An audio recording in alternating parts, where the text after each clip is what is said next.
If I were asked to name one mental, let's say, imbalance that many people have these days, then it's an overly strong sense of entitlement. Entitlement is the idea that things have to come to you without you doing anything for them, because you feel entitled.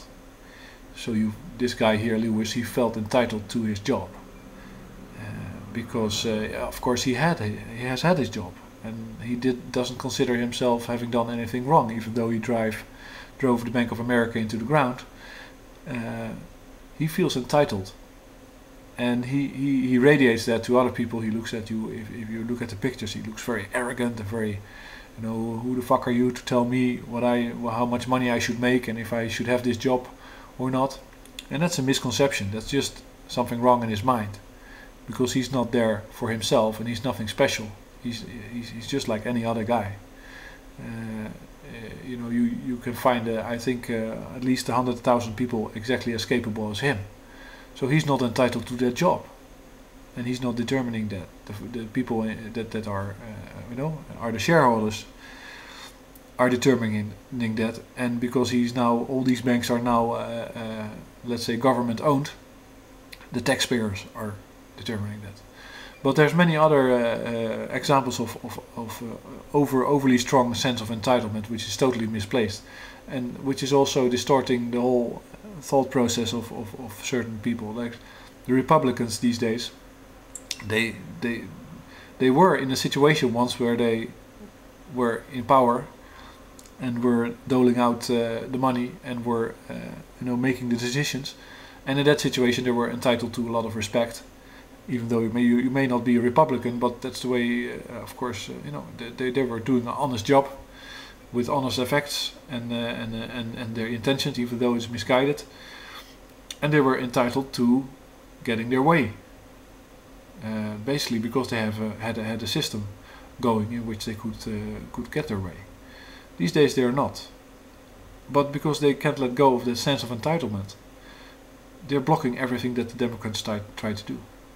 And they're basically trying to run the country into a division between all the people that are Republicans, which is fortunately an ever-shrinking group, and all the people that are Democrats. They're trying to get a revolution going, but all the voters, they just think they're morons. Why are they doing this?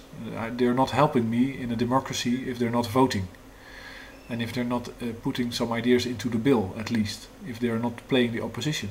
But because they feel this sense of entitlement,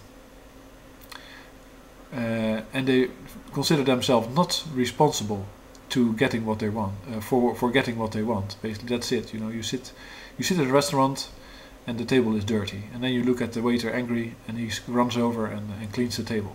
If you're an asshole, of course. But that's because you feel entitled to having a clean table. You don't have to do anything for it. Somebody else has to do it. It's not your responsibility. And that's what and of course you see it everywhere else. People feel entitled to a lot of credit, to being able to lend as a consumer. But of course that's also a misconception.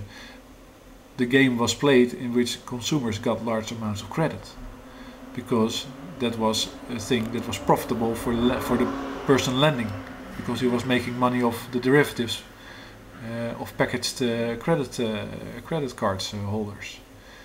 But nobody was ever entitled to consumptive loans, and isn't these days. If a bank, so it's maybe hard to take, but if a bank tells you, you will no longer have a limit on your credit card, tough shit. It's not your money that you're lending. Of course, it is unjust in the situation that we have now, because first they profited of you, and now they block your limit, and they charge you high interest rates, which is wrong. And they do that because they feel entitled to that money, or they make you. They do all kinds of stuff to get that done, and you should react to that. If somebody acts like a moron or a jerk or a complete asshole because they expect you to run for them or do something, then you kick their ass. That's basically the whole idea behind fixing this problem. Kick some ass. Start making a riot. Start telling these bankers and these lenders that they should shut up.